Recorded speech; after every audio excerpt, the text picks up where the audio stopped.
Bonjour. Bonjour. Alors vous êtes monsieur? Alors, je m'appelle Nicolas et je suis originaire de la région de Reims. Je suis en Bretagne, mais je reviens avec des amis ce week-end. Et j'ai été historien de la médecine et ethnobotaniste et guide au parc de la montagne de Reims, où nous Oui. sommes. Expliquez-nous les faux de Verdi, s'il vous plaît. Alors, les faux de Verzy. Alors, en gros, il y aurait beaucoup à dire. Vous avez parlé de bourgeons, de choses comme ça. Oui. Alors, pour les bourgeons, alors voilà, ce qui est particulier, cette forme des fameux faux qui sont des hêtres, hein, Fagus sylvatica tortuosa en ce qui concerne cette variété. Ils ont une particularité qui donne cette forme de hutte, de cabane, un peu comme ça aussi, unique au monde. Et il faut savoir que ce qu'on sait, c'est que dans la croissance normale d'un arbre, il y a ce qu'on appelle un bourgeon maître qui produit une hormone, l'auxine, qui empêche les autres de croître et que ce soit l'anarchie quelque part. Ce qui n'est pas le cas de ces arbres-là apparemment, qui fait que chaque bourgeon est potentiellement un bourgeon maître, ce qui fait que lorsqu'une branche se dessèche, se casse pour une raison X ou Y, l'autre prend le relais et ça donne ces formes voilà, tortueuses, tortillards, et qui peuvent même être amenées à se ressouder la même branche l'une sur l'autre et à donner ces formes extraordinaires que vous allez découvrir dans la forêt des faux. Un peu plus loin. Oui. Un peu plus loin.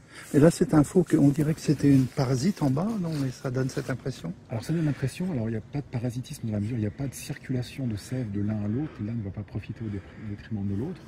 C'est vraiment on va dire un commensalisme, c'est que chacun vit à côté de l'autre, sans bénéfice, sans contrainte. On voit que le chêne central est très puissant, il ne va pas être gêné par le faux.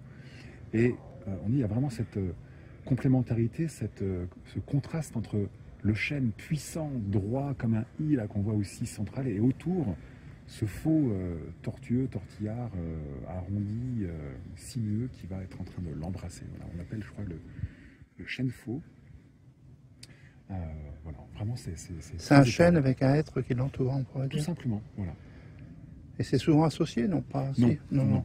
Alors c'est une chênaie très ici, effectivement, on voit les deux essences sont très fréquentes. Et vous allez découvrir après, il y a effectivement les deux, mais ces faux, souvent, sont rarement associés comme celui-là. C'est un des seuls exemplaires, mais vraiment remarquable. Et on va voir qu'il y a toute l'année, toute une gamme de paysages que ça peut offrir, de micro-paysages. Alors quand il y a les feuilles, c'est vraiment des cabanes de huttes, de lutins, de hobbits, quasiment impénétrables. Et en tout cas à la lumière et à la vue. Quand il y a du gel ou de la neige, c'est extraordinaire un peu les compositions que ça peut donner. Ou même ici, là, en hiver, on voit vraiment l'architecture même de l'arbre. Donc c'est pas la peine d'aller en Nouvelle-Zélande pour voir des paysages fantastiques. On les a autour de Reims. On les a autour de Reims et c'est unique au monde. Alors il y a eu quelques traces de faux en Allemagne, en Suède, mais c'est la seule concentration ici connue au monde.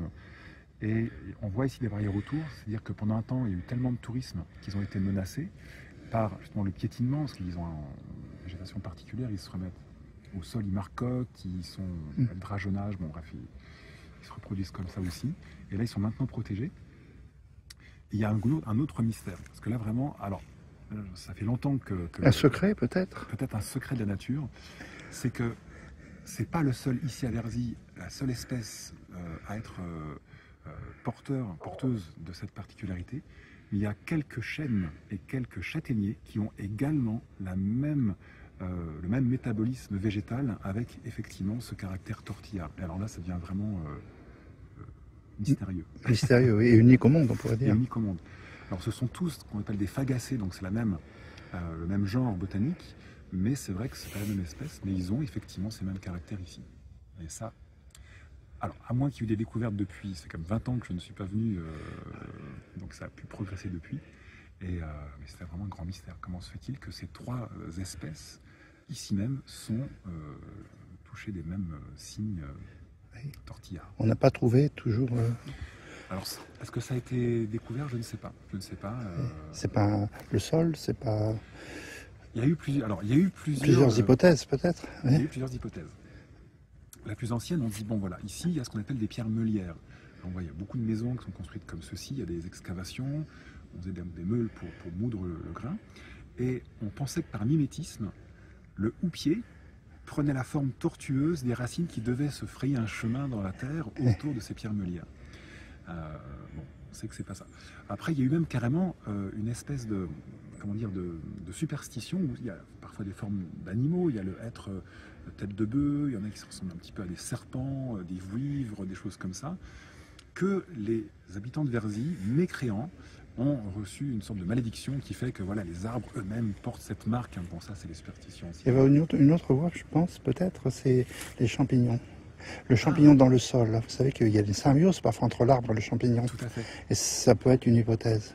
Ah, ce serait intéressant de voir. Ce serait intéressant. Vous savez que parfois, aux États-Unis, il y a des champignons qui font plusieurs tonnes sous les arbres. Hein.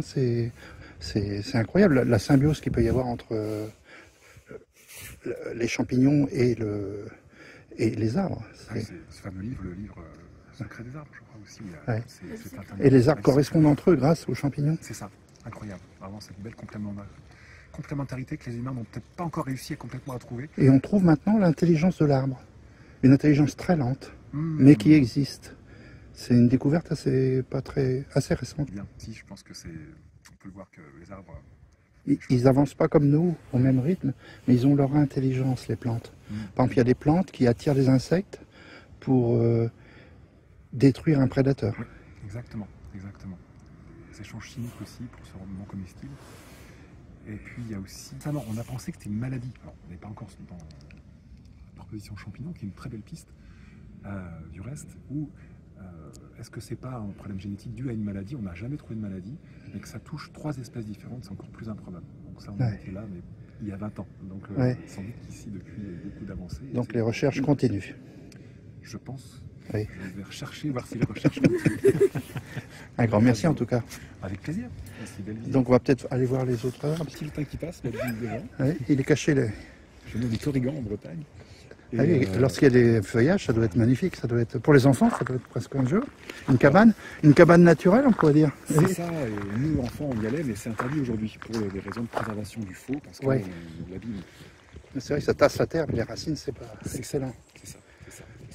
En fait, il y a 3 moyens de reproduction en termes de faux. Alors ça y est, maintenant aujourd'hui, on sait qu'ils sont sauvés, ils ont retrouvé un biotope naturel, il y a de la calium. On voit ici, donc parce que c'est un sol acide ici, contrairement à la Champagne qui est très calcaire, d'où les châtaigniers, qui aiment aussi beaucoup la silice, et le millepertuis élégant, la fougère aigle, voilà, qui sont des végétaux plutôt de sol acide. Ouais. Et ce qui se passe, donc il y a les graines, les faines du hêtre, mais elle fructifie assez rarement, apparemment, contrairement au hêtre classique. Il y a le drageonnage et le marcottage. Drageonnage, c'est-à-dire que c'est des racines qui vont couvrir le long du sol et qui vont faire émerger des plants qui vont devenir de nouveau. Oui. C'est leur mode de reproduction. Voilà, ça c'est le deuxième mode de reproduction. Et le troisième, c'est le marcottage, c'est d'où leur forme qui ramène les rameaux vers le sol, là, comme la vigne, comme d'autres plantes également. Voilà, forme des racines, le pied se sépare et c'est ce qu'on va voir après, c'est cette cascade de hêtre avec le pied mère et les pieds... Personne n'a essayé de reproduire ces arbres? Alors si, justement, voilà, c'est aussi un grand mystère, c'est qu'il y a eu des dons de faux dans d'autres parcs, que je crois qu'à Nancy, il y en avait un Châlons en Champagne également, et c'est là où je ne suis plus sûr du tout et je risque de dire des grosses bêtises. Et je ne sais plus s'il y a eu des légendes comme quoi le faux hors Verzy redevenait un être normal, ce qui me paraît peu probable, soit aussi, bon, on retrouvait le caractère faux, il y avait d'ailleurs un monsieur dont je ne me rappelle plus le nom, près de chez mes oncles et tantes à Germaine, qui avait aussi un jardin, qui était passionné de faux et qui a passé sa vie à essayer de découvrir comment est-ce qu'il vivait, comment il se reproduisait, et qui avait planté des faux, des petits faux dans son jardin aussi. Ici, on avait distribué, donné, diffusé des faux dans d'autres parcs de France. Et s'ils poussent, c'est donc une raison génétique? Je ne saurais pas donner la réponse. Je laisserai la science. Puisque si on en prend un morceau et que ça pousse ailleurs, forcément, il y a une génétique. Alors, voilà, c'est ça. C'est vrai. Parce que le mystère, quand même, on peut le voir ici. Voilà. On a ici un Fagus sylvatica variété tortuosa. Et ici, on a un hêtre classique, Fagus sylvatica, regardez comme il est, justement, il est parfaitement droit, on voit les mêmes fruits, les faines sont les mêmes, les feuilles sont les mêmes, les bourgeons d'apparence sont les mêmes, l'écorce est la même, mais c'est vrai que la façon de pousser est complètement différente. Voilà, on voit vraiment ici, on a vraiment voilà, les deux exemples que sur le même endroit, on a à la fois des êtres classiques, sylvatica, et des hêtres tortillards. Ça aussi, ça reste mystérieux. On voit qu'en fait, il n'y a pas de... Il n'y a pas d'échange apparemment, je pense, entre les deux. J'espère pas trop dire de bêtises, en tout cas. Les souvenirs sont assez lointains. Mais là, par contre, on voit bien qu'il y a un classique et un tortillard au même endroit. Ça, c'est intéressant. Il y a eu des moines qui ont vécu à Verzy, l'abbaye de Saint-Bal, B-A-S-L-E. Alors là aussi, mystère sur l'origine du nom, Basileus ou Belenos, on ne sait pas trop. Et il a disparu, tout simplement. Alors, certains disent que c'était les moines qui avaient aussi fait quelques expériences botaniques. Et certains disent que les faux sont très âgés, mais apparemment, si mes souvenirs sont exacts, on n'a pas plus vieux que 400 ou 500 ans d'âge. Hein, le lettre vit moins longtemps qu'un chêne.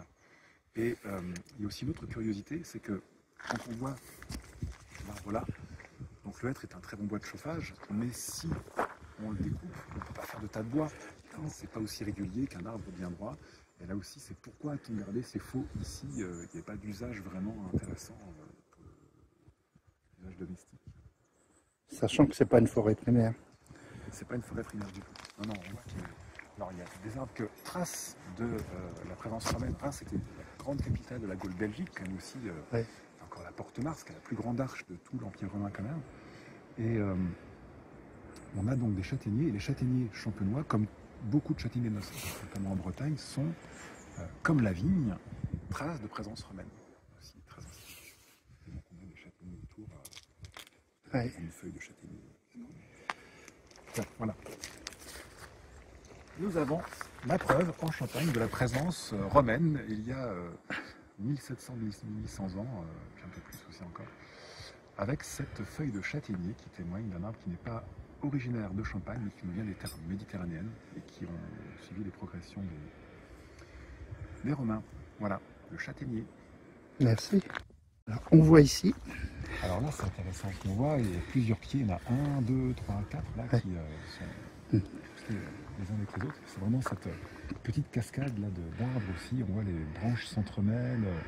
Ça fait vraiment une espèce de petit village de huttes comme ça. Vraiment joli. Vraiment joli. Là, on voit vraiment, c'est joli quand on a l'assemblage de plusieurs. Ça fait un ensemble, oui. Ça fait un ensemble, ouais. Et derrière, c'est un hêtre aussi? Alors derrière, c'est un chêne. Un chêne, ah oui? 1, 2, 3.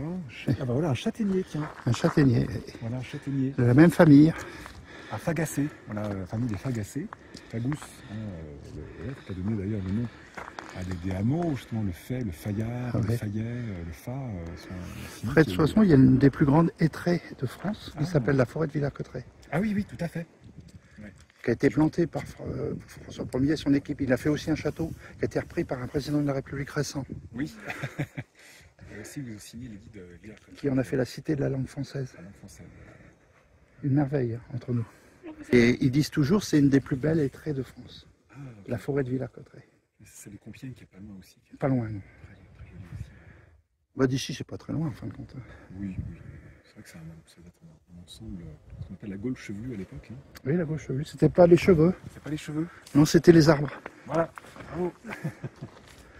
Alors là, on a des très très beaux pieds de gruyère, la caline, hein. Ouais. Clover en anglais, qui est vraiment une plante que je retrouve en fait. Du poème de Victor Hugo. Victor, vas-y, tu connais ça un peu, non? À la fin, quand il va déposer sur la tombe de sa fille. Sa fille, effectivement, en Bretagne, dans les Landes. Et là, ici aussi, au sommet de cette montagne de Reims, ici. C'est aussi des fameuses fleurs de bac, Heather aussi. Hein, c'est pour je crois, les gens qui parlent beaucoup, qui sont vraiment centrés un peu sur eux.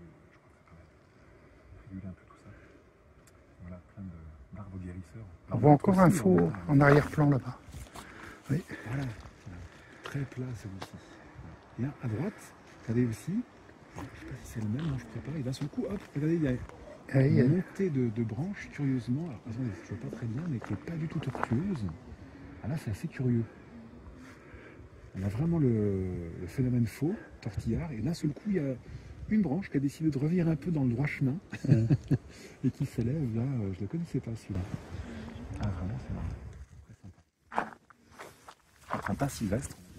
Ouais. Rouge. Qui n'est pas originaire de cette région, je pense pas. Mes souvenirs là, sont un peu ténus là-dessus. Ouais. Alors, apparemment, on n'a pas apparemment, il serait quand même connu des anciens, enfin, ici en tout cas. Ici. Je ne me rappelle plus. Des chefs de troncée qui avaient un dilemme entre l'exploitation forestière, le tourisme et la préservation des faux, et qui était parfois pas très compatible. Donc l'ONF a fait un travail remarquable.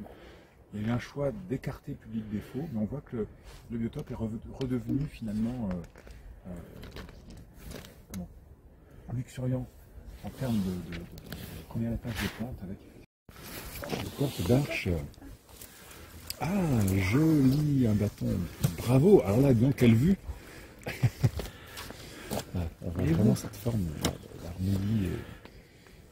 Alors ce qui est intéressant, on voit sur la première grosse branche qui est vers nous, on voit elle commence un petit peu à tourner vers la droite, et d'un seul coup, il y a eu une branche qui un jour essaie de partir vers la gauche, qui va se ressouder, d'ailleurs qui a commencé en partie à se ressouder à la base, et qui repart vers la droite en haut. Enfin, c'est complètement incroyable. Ils ont l'esprit tortueux. C'est ce qu'on dit. Ouais, c'est ce qu'on dit. On voit et ça se ressoude, et là, il y a après des panneaux qui se reforment, où la sève peut circuler. Et ça, tous les arbres peuvent pas le faire.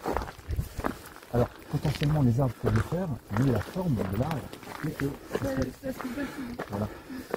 On voit par exemple quand il y a, un peu comme ici, une souche petite CP, quand il y a 2 ou 3 membres, et des fois ça se croise, et ils peuvent effectivement avoir une forme un petit peu comme ça en spirale, mais tu vois, regarde, les branches sont construites de telle manière que ça ne se touche pas. Et chez le être tortillard, c'est pas du tout le cas. Alors là, voilà, on a des slins. Ouais. Là, celui-ci est en fin de vie, hein. Là, c'est de gauche, là. Ça c'est signe de pourriture, le champignon?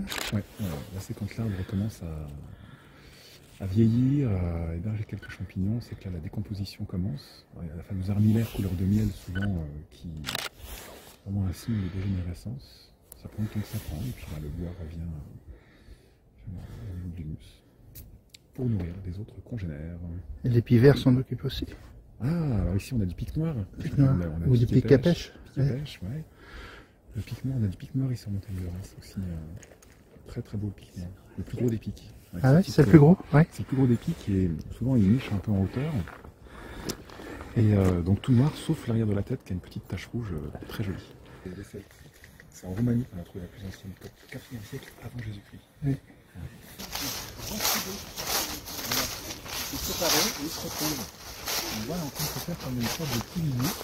On voit les 2 branches, là on voit donc un chêne, et on voit qu'à ce niveau-là, Et ils se ressoudent, oui. il se ressoude avec la croissance de chaque branche. Et c'est l'écorce? C'est par l'écorce? Alors l'écorce va disparaître et donc les canaux de sel vont en dessous pouvoir se ressouder et circuler de l'un à l'autre. Comme une greffe, un peu. Comme si, ouais. Ah ouais. Ouais. Je pense que ça peut aussi se produire là-bas. Regardez, quand on voit cette branche, une charpentière de droite, il y a une petite branche horizontale et elles sont en contact. Et avec la croissance du bois, ça va finir finalement par exercer une pression. L'écorce va disparaître et ça va faire une autre assimilation. Il promet d'être très joli celui-là. Il va devenir un tortillard.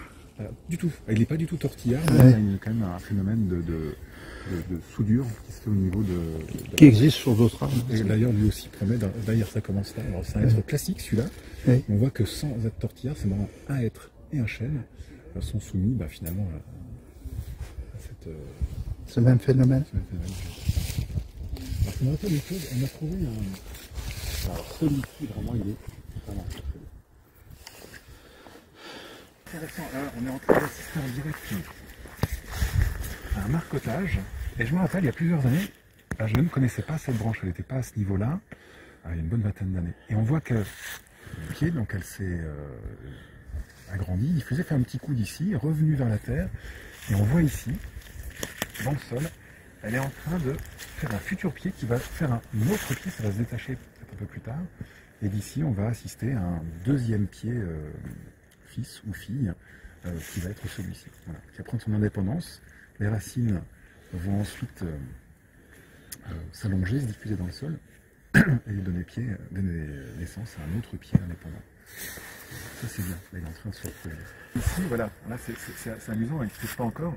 On a d'un côté le Fagus sylvatica tortuosa, donc le faux tortueux tortillard, et ici un être classique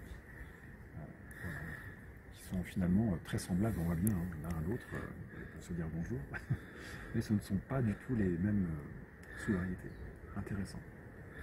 Ah, voilà, tiens, l'abbaye de Saint-Bréal. Avec le projet des connaissances génétiques, on sait aujourd'hui que les feux de Verdi sont des mutants du être commun. Ah oui. C'est un élément génétique mobile qui...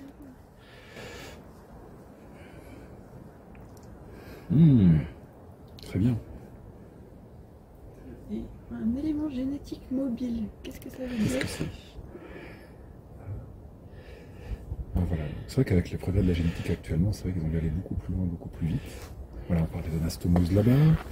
Et là, c'est ce dont vous parliez, l'apparence du être tortillard qui change en être commun, un phénomène de réversion.